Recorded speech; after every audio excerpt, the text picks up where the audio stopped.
I, 23F, have spent days trying to write this post. Every time I start, I feel sick to my stomach thinking about what Jake, 27M, and Sarah, 28F, did to me. I keep questioning how I missed all the signs, but I guess when you trust someone completely, you don't look for red flags. I met Jake 2 years ago through a mutual friend at a house party. He was charming, attentive, and seemed genuinely interested in everything about me. After a string of bad relationships, I thought I'd finally found someone who really cared. Jake was patient with my trust issues and never pushed me to do anything I wasn't comfortable with. He'd listen for hours when I talked about my past relationships and how they left me with anxiety about commitment. Our first year together was amazing. Jake integrated perfectly into my friend group, got along with my family, and always made me feel special. He encouraged me to pursue my career goals and supported me through my promotion at work. I really thought he was the one. About 6 months into our relationship, I started selling some furniture on Facebook Marketplace to clear out my apartment. That's how I met Sarah. She bought a vintage dresser from me and we hit it off immediately. She had just moved to the city and was looking to make friends. We bonded over our similar taste in music and fashion. Sarah seemed so genuine at first. She told me about her anxiety and depression, how hard it was moving to a new city alone. She shared stories about her toxic family and abusive ex who had destroyed her self-esteem. I felt protective of her, wanting to help her feel welcome and safe in her new home. Jake encouraged our friendship, saying it was good for me to have close female friends. He suggested inviting her to our game nights and weekend brunches. Sometimes he'd remind me to check on her if she seemed down. I thought he was just being caring and supportive. Over the next few months, Sarah became a regular part of our lives. We'd have movie nights at our place, go shopping together, or just hang out and talk for hours. She confided in me about her dating struggles and I shared details about my relationship with Jake. She became the sister I never had. One night, about 4 months ago, we were all hanging out at my place having drinks. Sarah started crying about feeling lonely and unwanted. She said watching Jake and me together made her realize how much she missed having someone care about her. Jake suggested she stay over since she was upset and had been drinking. I'm not sure exactly how it happened, but we ended up all sleeping together that night. I had never done anything like that before, but I trusted them both and the alcohol made everything feel okay. It happened 3 more times after that, always after drinking. Each time, I felt more uncomfortable, like I was just there for their entertainment. The last time, I noticed how they seemed to have their own rhythm, their own inside jokes. I felt like a prop in their show. That's when I decided to end it. I messaged Sarah saying we could stay friends, but I didn't want to continue the intimate part of our relationship. Her response shattered my world. She sent me hundreds of screenshots of conversations between her and Jake dating back to before we even met. They had been together the whole time, plotting everything. They chose me as their target because I seemed naive and desperate for friendship. The screenshots were vile. They mocked my trust issues, my past traumas, everything I'd confided in them. They had a whole plan. Sarah would buy something from me, become my friend, and slowly work her way into our relationship. They had done this before with other girls, but it never worked out so well. Jake shared every intimate detail about me with her. They laughed about how easy it was to manipulate me because I was so trusting. Sarah even sent me videos they had secretly recorded during our intimate moments. I didn't know they were filming. I never consented to that.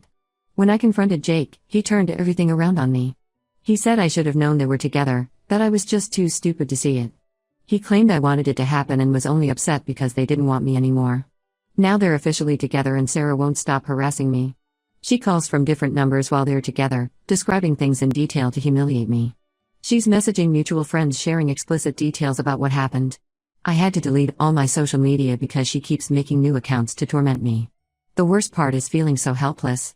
They violated my privacy and consent in the worst way possible. They have videos of me that I never agreed to. But I'm too ashamed to go to the police. How do I even begin to explain this? I trusted 2 people who spent months planning to humiliate me? I can't sleep without having nightmares.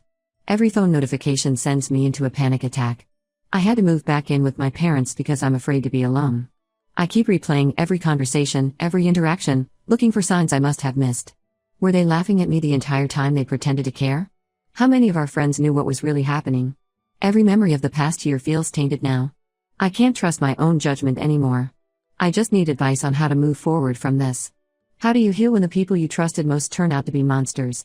How do you ever trust anyone again after something like this? Update 1 First, I want to thank everyone who commented on my original post. Your support and advice meant everything during this nightmare. I took your suggestions about documenting the harassment, But things have gotten so much worse than I could have imagined. Sarah's harassment escalated from phone calls to showing up at my workplace. Last Tuesday, she walked into our office pretending to be a potential client. I work at a marketing firm where we often have walk-in consultations, so the receptionist let her wait in the lobby. When I came back from lunch and saw her sitting there, my heart stopped. She just sat there smirking at me for almost an hour until my boss noticed something was wrong and asked her to leave. She waited in the parking lot after that. I was so scared I had to call security to escort me to my car. The whole time she just stood there, watching me with this twisted smile. The security guard offered to call the police, but I was too embarrassed to explain the situation. The next day, Sarah somehow got hold of my coworkers' phone numbers. She started texting them detailed messages about what happened between us. My closest work friend, Amy, showed me the messages. Sarah twisted everything to make it sound like I was some desperate person who forced my way into their relationship and wouldn't leave them alone. People at work started acting weird around me. I'd walk into the break room and conversations would stop. I caught people whispering and staring. Some coworkers who used to be friendly now avoid me completely. It's humiliating having my private life exposed like this. After the workplace incident, I finally broke down and told my parents everything. My mom was supportive and angry on my behalf, but my dad's reaction crushed me. He got furious, not at them, but at me. He kept saying I should have known better than to trust strangers so quickly. He brought up how I've always been too naive, too trusting, just like when I was a kid. We had a huge fight where he basically said I brought this on myself. Now he's barely speaking to me, just gives me these disappointed looks at dinner. My older brother tried to help by confronting Jake at his workplace. He went to the gym where Jake works as a personal trainer and tried to talk to him about stopping the harassment. Jake immediately started yelling that my brother was threatening him and called the police. Now Jake is threatening to press assault charges, even though my brother never touched him. My brother could lose his teaching job if this becomes a legal issue. I feel horrible for causing problems for my family. Yesterday, I learned something that made everything even worse. Mark, Jake's best friend, reached out to me. He confessed that before I met Sarah, she was actually dating him. That's how Jake and Sarah originally met. Mark caught them cheating 6 months before Sarah ever contacted me on Facebook. Instead of warning me when Jake and Sarah started hanging out, he kept quiet because Jake was his best friend. Mark showed me old messages between Jake and Sarah from before they approached me. They had been planning this type of manipulation for over a year. The messages showed them discussing how to find someone trusting and lonely to bring into their relationship. I wasn't their first target, they had tried this with other girls but it never worked out. I was just the first one naive enough to fall for it completely. The harassment got so bad that I finally went to the police yesterday. They took my report but seemed dismissive. They said without direct threats of violence, there wasn't much they could do.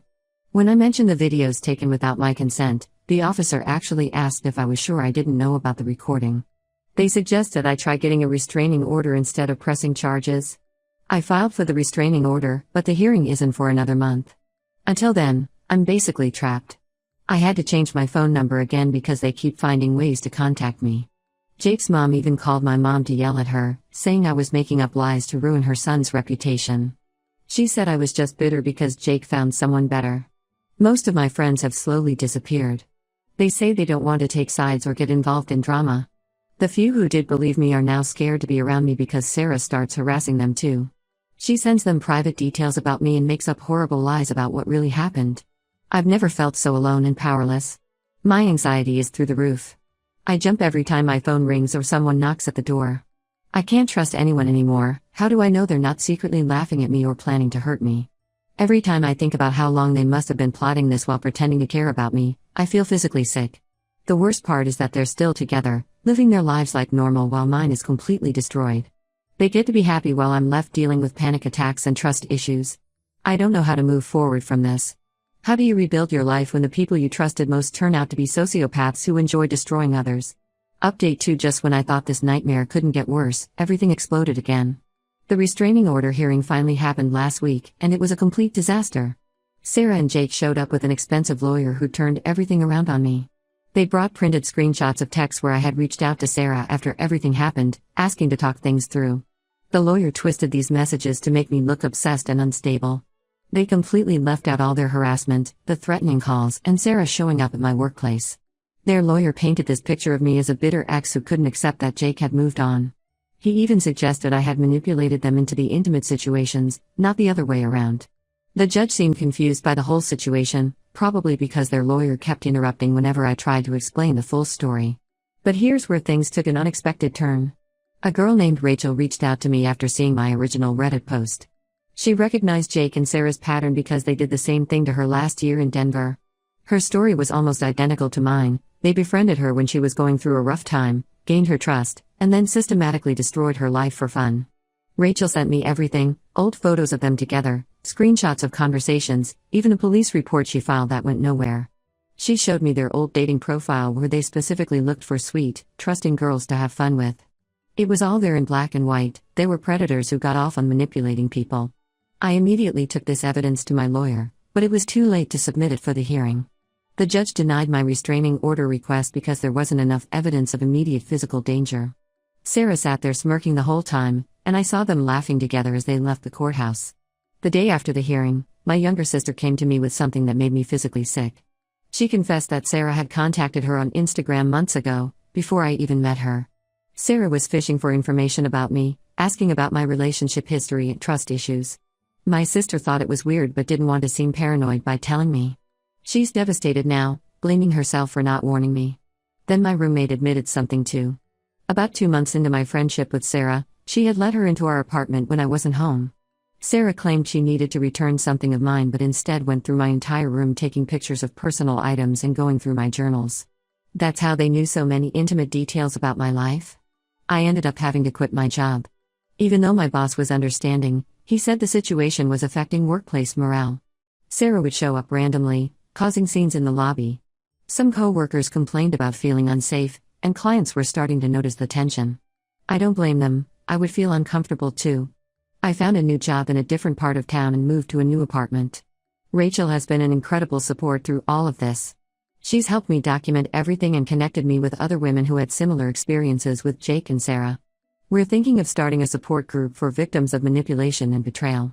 The more I learn about them, the more horrified I am. This wasn't just some twisted game that got out of hand. They deliberately target vulnerable people. They spend months planning how to gain someone's trust just to destroy them. Rachel told me they even kept score of how badly they could hurt their victims. I'm still struggling, but at least now I know I'm not crazy. These people are predators who get pleasure from destroying lives. I just wish I had seen it sooner. The worst part is knowing they'll probably do this to someone else, and there's nothing I can do to stop them. Update 3: This will be my final update. Rachel and I took action after connecting with other victims. We created a private Facebook group called Survivors of Manipulation without mentioning Jake and Sarah specifically. Within weeks, 5 more women found us and shared similar stories. Their pattern was calculated and consistent. 3 women were from our city, 2 from Denver where Jake lived before. All of them shared the same experience: Jake or Sarah would befriend them when they were vulnerable, pretending to offer support and friendship. They'd spend months building trust before manipulating their victims into compromising situations. Then they'd start the harassment and humiliation. 2 women were actually from Jake's workplace, the gym where he worked as a trainer. He had done this long before meeting Sarah, using his position to target clients going through difficult times.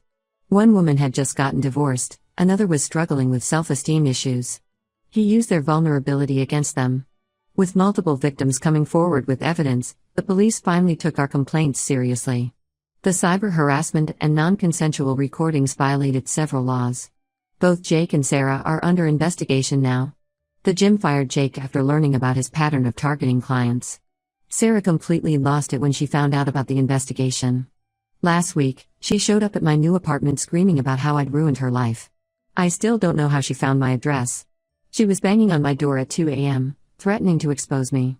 My neighbor called the police and they actually arrested her this time for violating the new restraining order we got with all the additional evidence. Jake tried to save himself by turning on Sarah. He reached out through a mutual friend claiming she was mentally unstable and had manipulated him too. But Rachel had saved messages proving he was actually the mastermind behind most of the harassment. He was using Sarah's emotional instability as cover for his own actions. I'm still dealing with anxiety and trust issues, but I'm getting stronger. My dad finally apologized for blaming me. Seeing other victims come forward made him realize this kind of manipulation could happen to anyone. My brother's case was dropped after Jake's previous victims spoke about his pattern of making false accusations. I moved to a different city for a fresh start. Most of my old friends still avoid me, afraid of getting involved. But I've made new friends through the survivors group. We're working with a lawyer to explore civil charges against Jake and Sarah. The lawyer thinks we have a strong case with multiple victims and evidence. Sometimes I still feel stupid for not seeing through their acts sooner. But then I remember what my new therapist said: manipulators succeed because they're good at what they do. They picked me because I was kind and trusting, not because I was weak or stupid. To anyone going through something similar, document everything, trust your instincts, and don't be afraid to speak up. Predators like Jake and Sarah count on their victims staying silent out of shame. Don't give them that power. I won't be updating anymore. It's time to close this chapter and focus on healing. Rachel and I are channeling our energy into helping other victims protect themselves. Thank you all for your support through this nightmare. Sometimes the worst experiences lead us to our true purpose.